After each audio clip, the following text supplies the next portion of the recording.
بسم اللہ الرحمن الرحیم وَإِذَا لَقُوا الَّذِينَ آمَنُوا قَالُوا آمَنَّا وَإِذَا خَلَوْا إِلَى شَيَاطِينِهِمْ قَالُوا إِنَّا مَعَكُمْ إِنَّمَا نَحْنُ مُسْتَهْزِئُونَ۔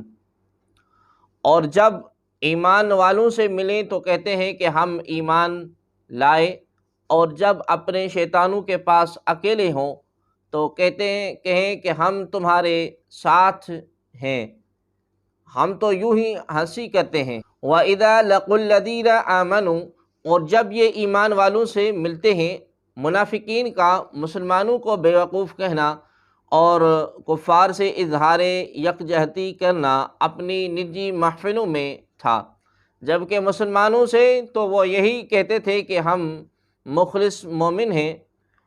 اسی طرح آج کل کے گمراہ لوگ مسلمانوں سے اپنے فاسد خیالات کو چھپاتے ہیں، مگر اللہ تبارک و تعالی ان کی کتابوں اور تحریروں سے ان کے راز فاش کر دیتا ہے۔ ناظرین محترم، بے دینوں کے فریب کاریوں سے ہوشیار رہا جائے۔ یاد رہے کہ اس آیت سے مسلمانوں کو خبردار کیا جا رہا ہے کہ وہ بے دینوں کے فریب کاریوں سے ہوشیار رہیں اور ان کی چکنی چپڑی باتوں سے دھوکہ نہ کھائیں۔ ایک اور مقام پر اللہ تبارک و تعالی نے ارشاد فرمایا، یا ایھا الذین آمنوا لا تتخذوا بطانة من دونکم لا یعلونکم خبالا ودوا ما عنتم قد بدت البغضاء من افواہہم وما تخفی صدورہم اکبر قد بینا لکم الآیات ان کنتم تعقلون ہا انتم اولئک تحبونہم ولا یحبونکم وتؤمنون بالکتاب کلہ وإذا لقوکم قالوا آمنا وإذا خلوا عضوا عليكم الأنامل من الغيظ قل موتوا بغيظكم إن الله عليم بذات الصدور إن تمسسكم حسنة تسؤهم وإن تصبكم سيئة يفرحوا بها وإن تصبروا وتتقوا لا يضركم كيدهم شيئا إن الله بما يعملون محيط۔ یعنی اے ایمان والو، غیروں کو رازدار نہ بناؤ، وہ تمہاری برائی میں کمی نہیں کریں گے، وہ تو چاہتے ہیں کہ تم مشقت میں پڑ جاؤ۔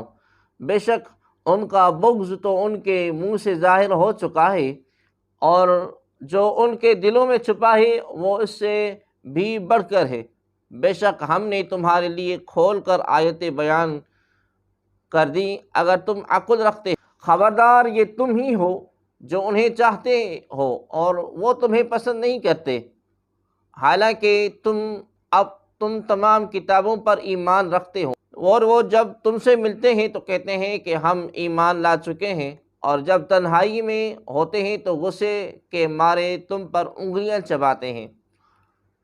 اے حبیب، تم فرما دو اپنے غصے میں مر جاؤ، بے شک اللہ دلوں کی بات کو خوب جانتا ہے، اور اگر تمہیں کوئی بھلائی پہنچے تو انہیں برا لگتا ہے، اور اگر تمہیں کوئی برائی پہنچے تو اس پر خوش ہوتے ہیں، اور اگر تم صبر کرو اور تقوی اختیار کرو تو ان کا مکر اور فریب تمہارا کچھ نہیں بگاڑ سکے گا۔ بے شک اللہ تبارک و تعالی ان کے تمام کاموں کو گھیرے میں لیے ہوئے ہیں۔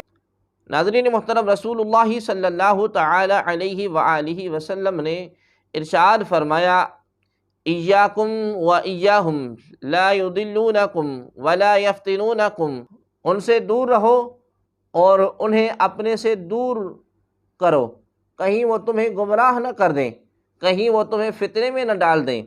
اعلیٰ حضرت عظیم البرکت مجدد و دین و ملت الشاہ سیدی امام احمد رضا خان فاضل بریلوی رحمۃ اللہ تعالی علیہ فرماتے ہیں کہ مسلمان کا ایمان ہے کہ اللہ اور اس کے رسول سے زیادہ کوئی ہماری بھلائی چاہنے والا نہیں، اور اللہ و رسول جل وعلا و صلی اللہ تعالی علیہ وآلہ وسلم جس بات کی طرف بلائیں یقیناً ہمارے دونوں جہاں کا اس میں بھلا ہے، اور جس بات سے منع فرمائے بلا شبہ سراسر ضرر اور بلا ہے۔ مسلمان صورت میں ظاہر ہو کر جو ان کے حکم کے خلاف کی طرف بلائے، یقین جان لو کہ یہ ڈاکو ہے۔ اس کی تعویلوں پر ہرگز کان نہ رکھو۔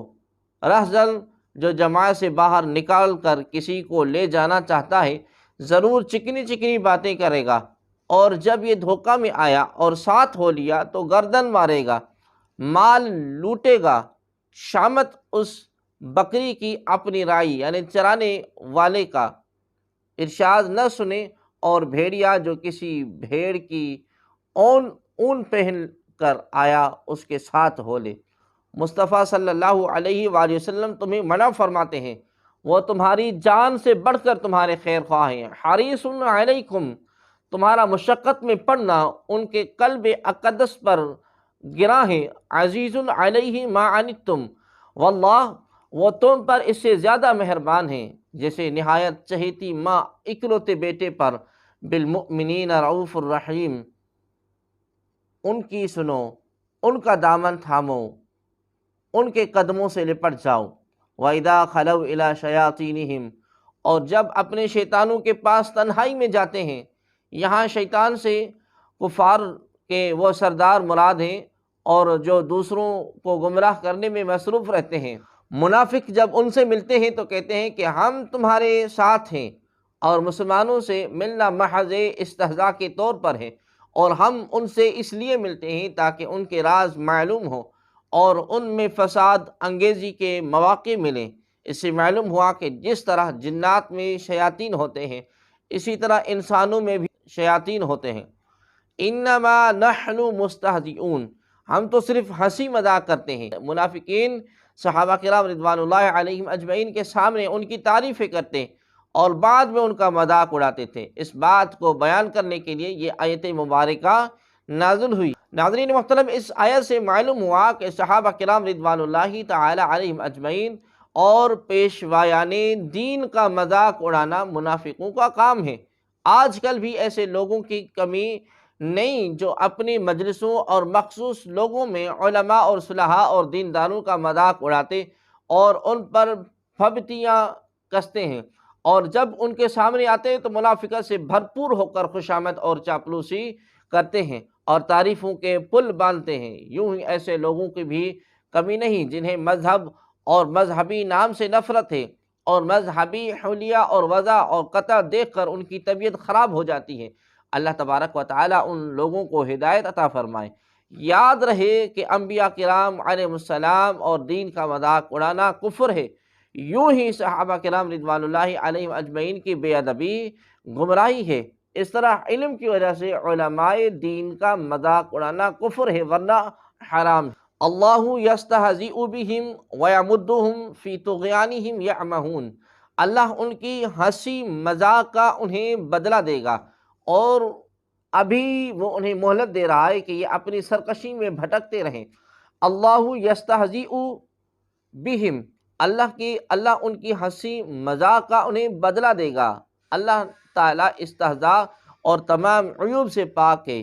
یہاں جو اللہ تبارک و تعالیٰ کی طرف استہزاء کی نسبت ہے، اس سے مراد منافقوں کے استہزاء کا بدلہ دینا ہے، اور بدلہ کے وقت عربی اور اردو میں اس طرح کا لفظ دہرایا جاتا ہے جیسے کہا جائے کہ برائی کا بدلہ برائی ہوتا ہے، حالانکہ برائی کا بدلہ تو عدل اور انصاف اور آدمی کا حق ہوتا ہے۔ اولئک الذین اشتروا الضلالۃ بالہدی فما ربحت تجارتهم وما كانوا مہتدین، یہی وہ لوگ ہیں جنہوں نے ہدایت کے بدلے گمراہی خرید لی، ان کی تجارت نے کوئی نفع نہ دیا، اور یہ لوگ راہ جانتے ہی نہیں تھے۔ اشتروا الضلالۃ بالہدی، یہی وہ لوگ ہیں جنہوں نے ہدایت کے بدلے گمراہی خرید لی۔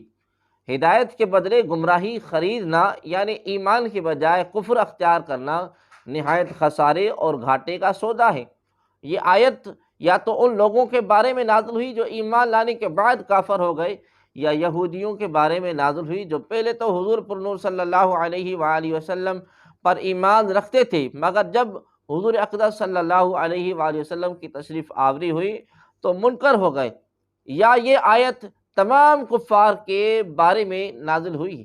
اسی طور پر اللہ تبارک و تعالی نے انہیں فطرت سلیمہ عطا فرمائی، حق کے دلائل واضح کیے ہدایت کی راہیں کھولی، لیکن انہوں نے عقل اور انصاف سے کام نہ لیا اور گمراہی اختیار کی، تو وہ سب سے زیادہ نقصان اٹھانے والے تاجر ہیں کہ انہوں نے نفع ہی نہیں بلکہ اصل سرمایہ بھی تباہ کر لیا۔ مثلهم كمثل الذي استوقد نارا فلما أضاءت ما حوله ذهب الله بنورهم وتركهم في ظلمات لا يبصرون صم بكم عمي فهم لا يرجعون۔ ان کی مثال اس شخص کی طرح ہے جس نے آگ روشن کی، پھر جب اس آگ نے اس کے آس پاس کو روشن کر دیا تو اللہ ان کا نور لے گیا اور انہیں تاریکیوں میں چھوڑ دیا، انہیں کچھ دکھائی نہیں دے رہا، بہرے گونگے اندھے ہیں، پس یہ لوٹ کر نہیں آئیں گے۔ مثلہم کمثل الذی استوقد نارا، ان کی مثال اس شخص کی طرح ہے جس نے آگ روشن کی۔ یہ ان لوگوں کی مثال ہے جنہیں اللہ تبارک و تعالیٰ نے کچھ ہدایت دی یا اس پر قدرت بخشی، پھر انہوں نے اسے ضائع کر دیا اور ابدی دولت کو حاصل نہ کیا۔ ان کا انجام حسرت اور افسوس اور حیرت اور خوف ہے۔ اس میں وہ منافق بھی داخل ہیں جنہوں نے اظہار ایمان کیا اور دل میں کفر رکھ کر اقرار کی روشنی کو ضائع کر دیا، اور وہ بھی جو مومن ہونے کے بعد مرتد ہو گئے، اور وہ بھی جنہیں فطرت سلیمہ عطا ہوئی اور دلائل کی روشنی نے حق کو واضح کیا، مگر انہوں نے اس سے فائدہ نہ اٹھایا اور گمراہی اختیار کی، اور جب حق کو سننے، ماننے اور کہنے اور دیکھنے سے محروم ہو گئے تو کان، زبان، آنکھیں سب بیکار ہیں۔